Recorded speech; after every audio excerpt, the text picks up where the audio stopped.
Games.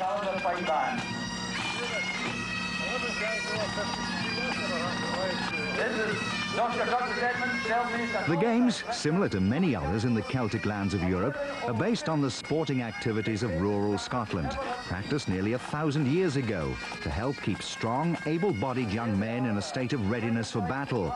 They first became organised into what we'd recognise as today's Highland Games in the 11th century and have hardly changed since. Athletes from 9 countries, from as far away as Australia and the United States, have come to Callender in central Scotland for this year's World Heavy Events Championship.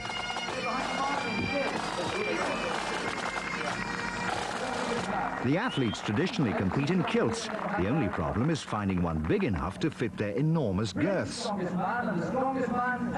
Among the contenders is 24-stone Jamie Reeves of England. He recently broke a barrel lifting record that had lasted nearly 300 years. 24-stone Jon Paul Sigmarsson of Iceland is currently the world's strongest man, a title he's now won 4 times. Scotland's best hopes rest with Alistair Gunn, a relative weakling at only 16 stone.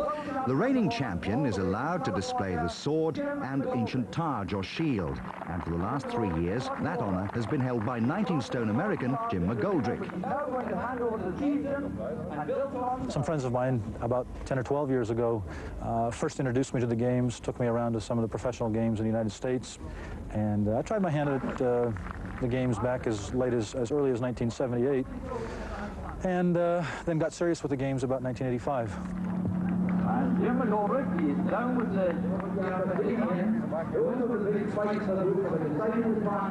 Scotland's George Patience leads the way in the 20-pound heavy hammer.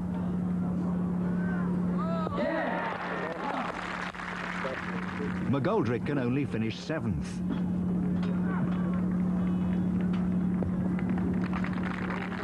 In the caber tossing, the showman, Jon Paul Sigmarsson, delights the crowd with some unorthodox footwork. Here, the athletes are using a light caber and tossing it Scandinavian style. The winner is the one who throws it the furthest.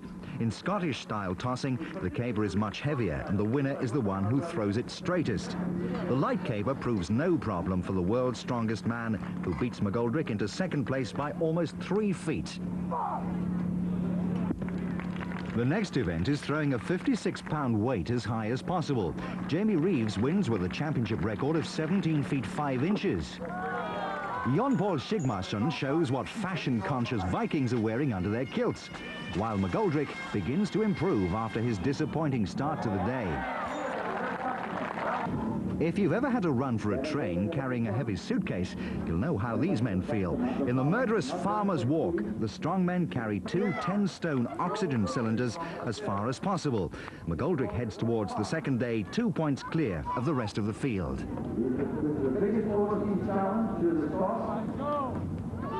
Whereas Scotland's ancient warriors were truly warlike, these modern strongmen are really the best of friends.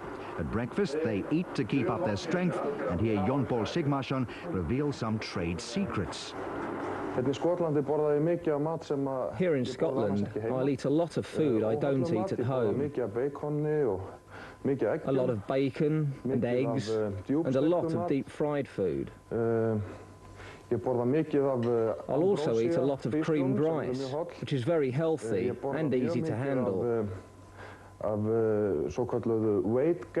then eat a lot of so-called weight gain, which helps make me much heavier. I mix that with milk. My intake at the moment is about 15,000 calories a day. It's all the time.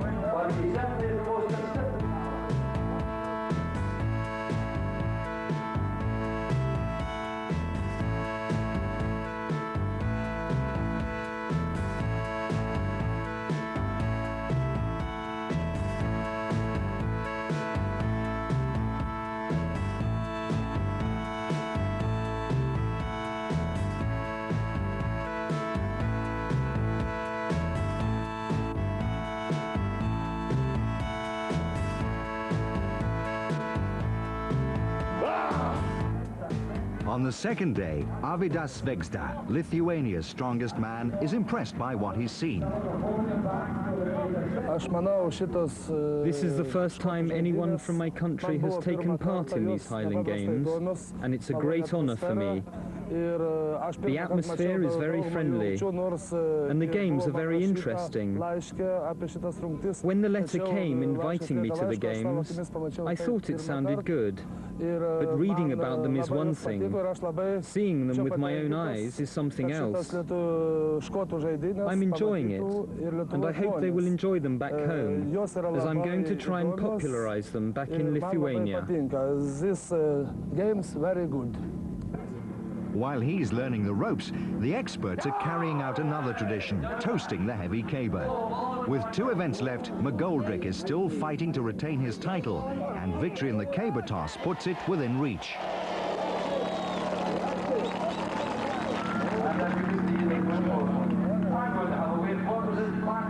Scotland's Alistair Gunn can still beat him, but this miss in throwing the sheath proves costly.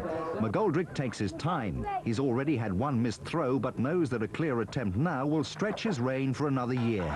It's close, but this throw clears the bar. Jim McGoldrick, America's modern-day Highland King.